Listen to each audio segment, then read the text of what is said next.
আসসালামাইকুম। ওনার একটা ভিডিও নিয়ে আসলাম আপনাদের মাঝে হাজির হয়ে গেলাম। স্ক্রিনে যে লোকটাকে দেখতেছেন, এই লোকটা বর্তমানে এই লোকটা নিয়ে খুব বেশি আলোচনা সমালোচনা চলতেছে। তা আমার মানে কাছে একটাই প্রশ্ন হচ্ছে, লোকটা কি দোষ করছে? লোকটা কি অন্যায় করছে? লোকটা তো ব্যবসা করতেছিল, সে তার মতো করে ব্যবসা করতেছিল। সে মানুষ একটা হোটেল চালাইতেছিল, সে সেই হোটেলে নিজে একা একা যেভাবে পারছে সে সেভাবে হোটেলটা মেনটেন করার চেষ্টা করছে। তার হোটেলটা এরকম সিস্টেমে ছিল যে যারা যারা খাইতে আসতো তারা নাকি নিজেরা নিজেদের মতো করে খাইতো। অন্যান্য হোটেলে যেরকম হয় এসা দিয়ে ওরকম হতো না, তারা নিজেরা নিজেদের মতো খাইতো। টাকা পয়সা তারা একটা জায়গার ভিতরে, নির্দিষ্ট একটা জায়গার ভিতরে রেখে যেত। তো এই লোকটার ভিডিওটা আপলোড হওয়ার পর থেকে শুরু হয়ে এখন মানে কারোর ভাগ্য খুলে যায় আর কারোর বাস হয়। তো এই লোকটার ভিডিওটা ভাইরাল হওয়ার পর থেকে এই লোকটার পিছনে মানুষ লেগে গেছে যে লোকটার এখান থেকে দোকান উচ্ছেদ করার জন্য। তো লোকটা তো কারোর কোনো ক্ষতি করে নাই। লোকটা নিজের মতো নিজে ব্যবসা করতেছিল, নিজের মতো নিজে রোজগার করতেছিল নিজের সংসার চালানোর জন্য। এখন এখানে মানুষের কি সমস্যা তা জানি না। এই লোকটার মনে হয় 1000টা ভিডিও বানানো হয়েছে, একটার পরে একটা ইউটিউবার, একটা মানে বর্তমানে ইউটিউবার যারা যারা বিশেষ করে কি বলে ফ্রুট ব্লগার, যারা মানে খাবার নিয়ে কাজ করে, ওনারা দেখা যায় কি একটা জায়গার ভিডিও যদি ভাইরাল হয় সেই জায়গার ভিতরে যায় এমন কোনো ফুড ব্লগার নাই যে তারা না যায় ভিডিও না করে। বাংলাদেশে একটা ঝালমুড়ির দোকান ভিডিও যদি ভাইরাল হয়, সেই ঝালমুড়ির দোকানে মনে হয় নাহলে 100টা 150টার উপরে ফুড ব্লগার চলে যায় তার মানে নেওয়ার জন্য, রিভিউ নেওয়ার জন্য।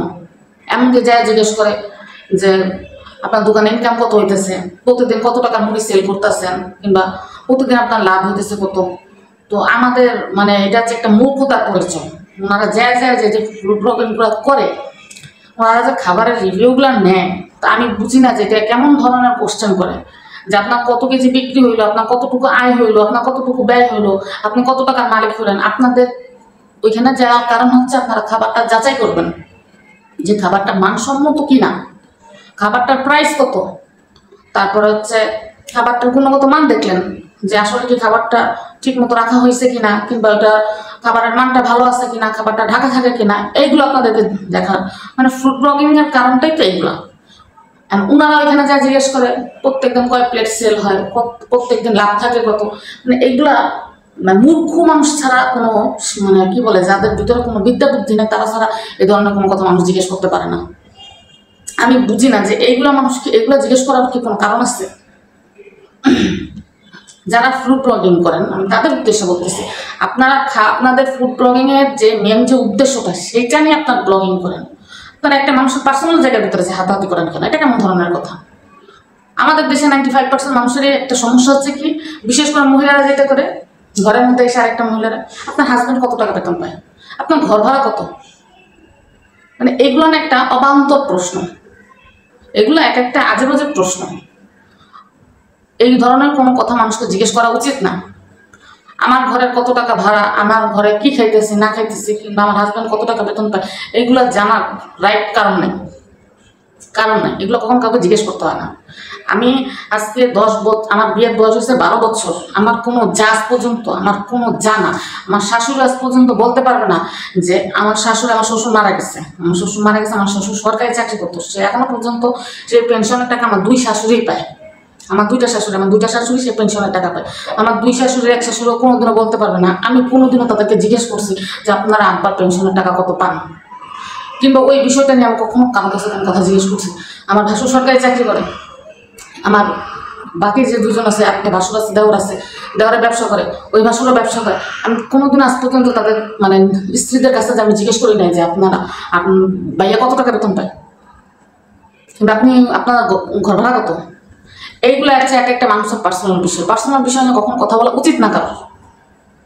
কিন্তু বাস্তব কথা হচ্ছে আমার লাইফে এগুলো অ্যাভেলেবেল হয়। আমার কাছে যারা আসে তারা সর্বপ্রথমে জিজ্ঞেস করবে আপনার জামার বেতন কত, আপনার ঘরের ভিতরে কি আছে, আপনার ঘরে কয় টাকা আছে, আপনার ঘরে কি আছে, আপনার ঘরে না আছে, আপনার ঘরে চাল আছে, চাল থাকলে ডাল আছে, ডাল থাকলে তেল আছে, তেল থাকলে লবণ আছে।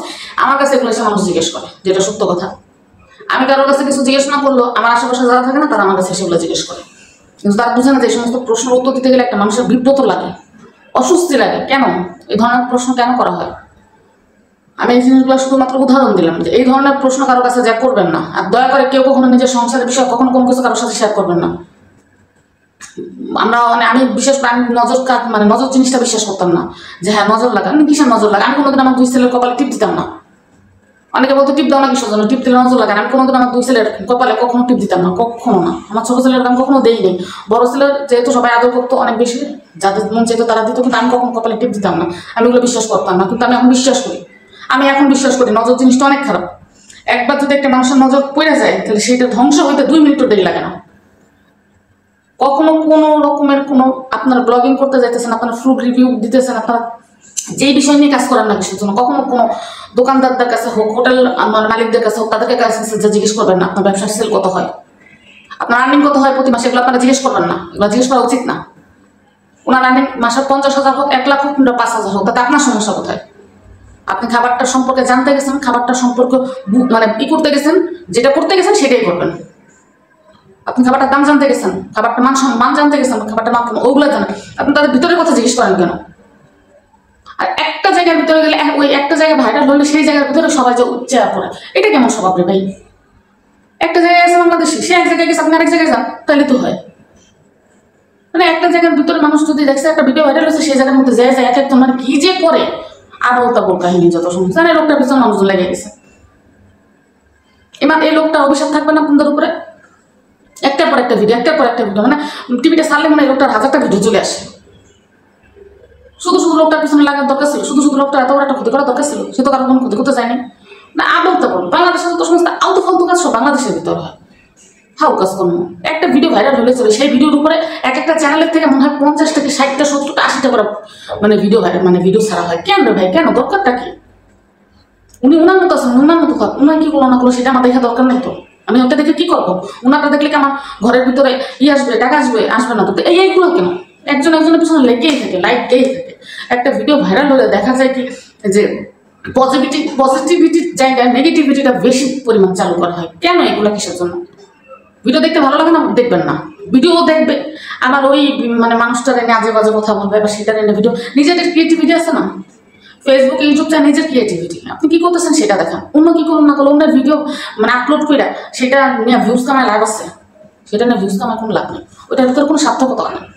তো যাই হোক, ভিডিওটা মানে আমি আজকে কদিন যাবো দেখতে দেখতে আজকে একটা ভিডিও সামনে আসতে দেখি আমি টপিকের উপর ভিডিওটা বানাইলাম, যে লোকটার পিছনে এইভাবে লাগা থাকার কারণটা আমি তো বুঝলাম না কিছু। যাই হোক, দোয়া করে আল্লাহ যেন তাকে বিপদ থেকে রক্ষা করে, যেমন চুলা যেন ওরকম থাকতে পারে। ভালো লাগে আমার এই জিনিসগুলো, একদমই ভালো লাগে। একজন মানুষ আরেকজন মানুষের পিছনে লেগে থাকে, মানে লাগলে কি লাভ? আমার এইটাই মাথায় আসে না, মানুষ কেন মানুষের পিছনে লেগে থাকে? আগে তো মহিলা মানুষগুলো এই কাজ করতে, আমাদের পুরুষ মানুষ এই কাজ করে, পুরুষ মানুষের এগুলো মানায় না, মহিলাদেরও মানায় না। আমি বলবো না মহিলাদের মানায়, মহিলাদেরও মানায় না, কিন্তু পুরুষ মানুষ বাইরে আপনাদের কাজগুলো করেন না। বিরক্ত হয়ে যেতেছে, আমি পুরো বিরক্ত হয়ে যেতেছি যে এগুলো কি।